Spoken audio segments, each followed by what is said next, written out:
Segunda-feira da segunda semana da Quaresma no ar. Eu sou o Padre Pedro Paulo, estamos começando mais um programa, A Bíblia no Mundo de Hoje. Bem, ontem, neste segundo domingo da Quaresma, nós tivemos, posso dizer, de início, esta visão escatológica, a transfiguração. 3 discípulos, apóstolos, São Pedro, Santiago e São João, são conduzidos a uma montanha para ali serem testemunhas de uma visão futura, aquela visão gloriosa de Cristo.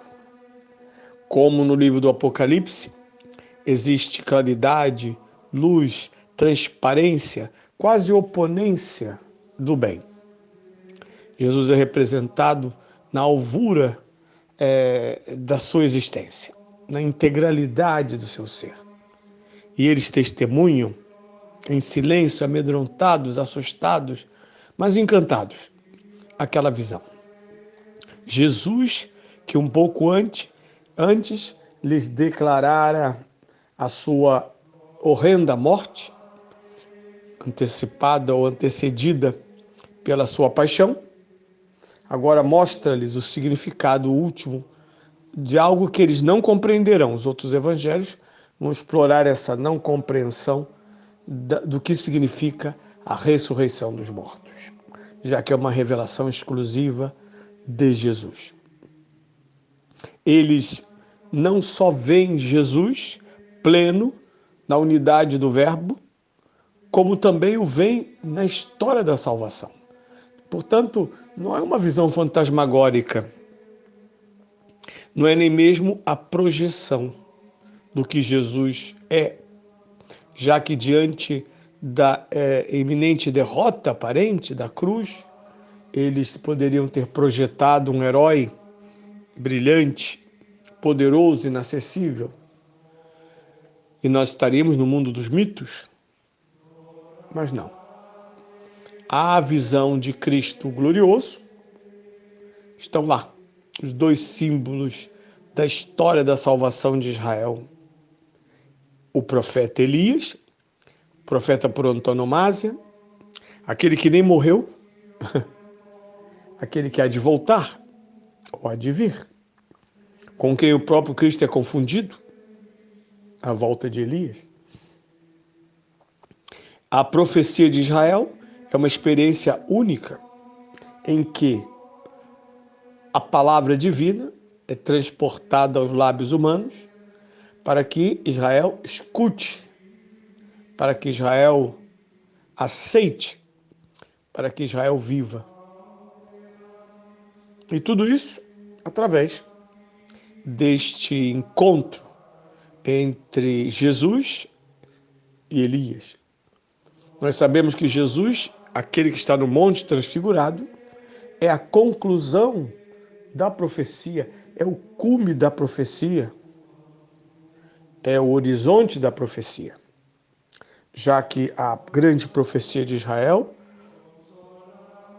além da vertente voltada para a lei, a profecia, sobretudo, insiste no verdadeiro espírito da lei e coloca a contradição numa lei observada de fora para dentro e, portanto, não cumprida. Não agrada a Deus a lei formal, por isso ele dirá: não quero sacrifícios, mas misericórdia, hesed. A profecia, no segundo momento, já final, volta-se para a messianidade. Na verdade, o que virá é a grande ação de Deus, que vai trazer a Israel, e através de Israel ao mundo, o seu Messias, o seu ungido, o seu escolhido, para que ele realize a obra final, já que quando o Messias vier, não haverá mais nada. Aliás, o fim dos tempos é apresentado como a vinda e a vitória do Messias de Deus, o Cristo, diriam os gregos, Christos.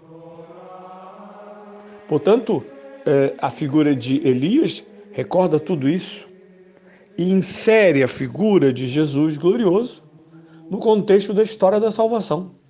Repito, não foi uma alucinação. A figura de Elias situa, mesmo desnorteados, situa os apóstolos dentro da sua própria história, já que eles são filhos de uma história da promessa, da aliança e da profecia. Por outro lado, está com Jesus glorioso, no alto da montanha, Moisés. Moisés, que significa o centro da história de Israel a partir dos patriarcas, isto é, a definitiva aliança pascal. Com Moisés, a Páscoa se torna o centro da história de Israel. A celebração do Pessah, da passagem, da libertação, acompanhado, obviamente, do contexto do deserto, pois exatamente no deserto que Moisés vai receber as tábuas da lei. E é pelo deserto que guiará seu povo para a purificação e poder, então, gozar da terra prometida, a terra abraâmica. Portanto, o Cristo está situado entre a profecia e a Torá. Lembre-se que são 3 os corpos literários da Bíblia hebraica. A Bíblia hebraica, ela nada tem a ver com a nossa, a não ser substancialmente na maioria dos seus livros.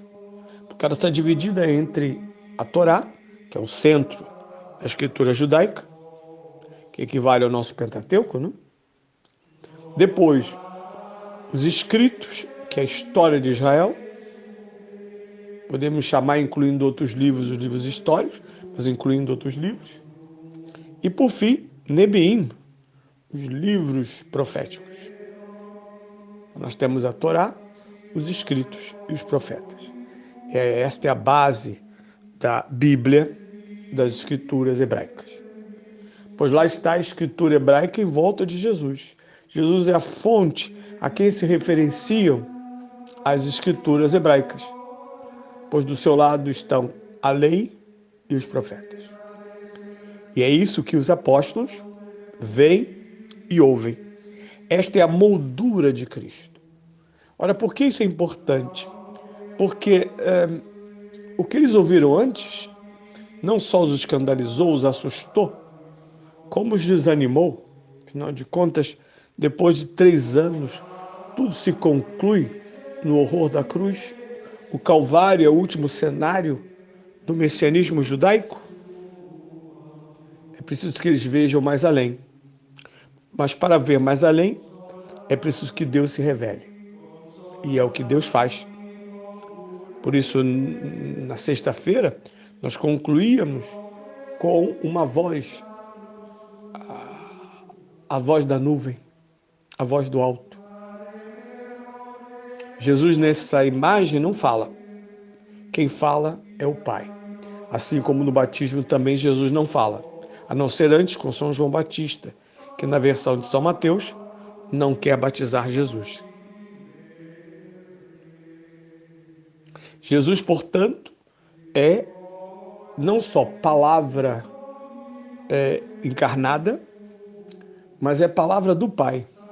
O Pai diz, é a minha voz. Jesus é a voz do Pai. Por isso, quem o ouve, escuta a palavra criadora e redentora de Deus. O cenário da transfiguração, portanto, no início da quaresma, no início desse caminho tortuoso em que temos que enfrentar nossa miséria,